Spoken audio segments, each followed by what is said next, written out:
Ministri në detyrë i financave Hekuran Murati ka deklaruar përmes një postimi në profilin e tij në Facebook se gjatë një takimi në Tiranë me zyrtarë të Bashkimit Evropian, ka pasur vështirësi t'ua shpjegojë atyre se i gjoja pse opozita në Kosovë nuk e ka votuar planin e rritjes së Bashkimit Evropian.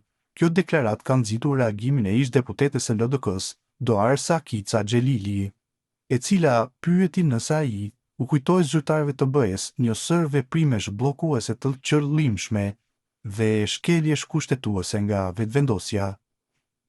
Dëgjojeni bre, ai tregove atyre që mban pozitë ministrore edhe Gjykata Supreme të ka thënë që s'ke të drejtë. Ai tregove që krenoheni kur shkelni kushtetutën. Ai tregove që gjykata dhe prokurorinë sulmoni kur ju hetojnë, por i citoni kur marr vendime në favorin tuaj. Ai tregove që mundoheni të krijoni komisione parlamentare pa formuar qeverinë, pavarësisht që komisionet s'mund të formohen pa u përcaktuar pozita dhe opozita. Ai tregove që mbi 40 seanca i keni mbajtur në insistim për votim të fshehtë në shpërputhje me kushtetutën.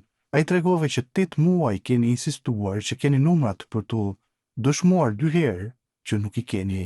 E keni mundur të mos gënjeni, me që rast do të shkoni me njëherë në zgjedhje, e tashmë do ta kishte një qeveri legjitime që do t'i votonte të gjitha këto, sepse po t'ja thoje këto jo vetëm që do ta kuptonit pse nuk u votua, por gjëja vetme e pakëndshme do të mbesje ti me qeverinë legjitime të cilës i takon.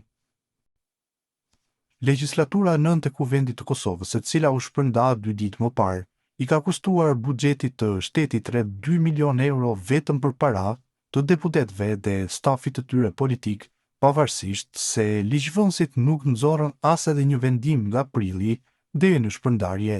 Sipas të dhënave zyrtare, vetëm për pagat e deputetëve nga 15 prilli deri në fund të tetorit janë shpenzuar 1.37 milion euro, ndërsa 571.000 euro të tjera kanë shkuar për pagat e asistentëve të tyre politik.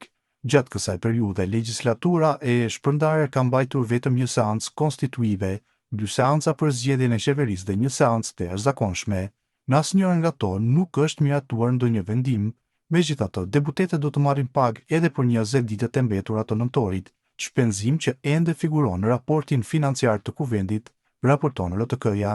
Ligji për detyrat dhe përgjegjësitë e deputetëve parasheh dhe beneficione të tjera. Neni 16 garanton kompensim kalimtar, që do të thotë se secili deputet nga dita e përfundimit të mandatit ka të drejtë të marrë pagë bazë prej 1.914 eurosh për 12 muaj, që i bie që buxhetit të shtetit një deputet i kushtoi 22.968 euro në vit. Kjo pagë ndalet vetëm nëse ish deputeti fillon të punojë apo del në pension, në rast se nuk përfitojnë të hyra të tjera. 120 deputet sa i ka Kuvendi, buxheti të shtetit do t'i kushtojë rreth 3 milion euro, pa përfshirë asistentët dhe benefitet e tjera.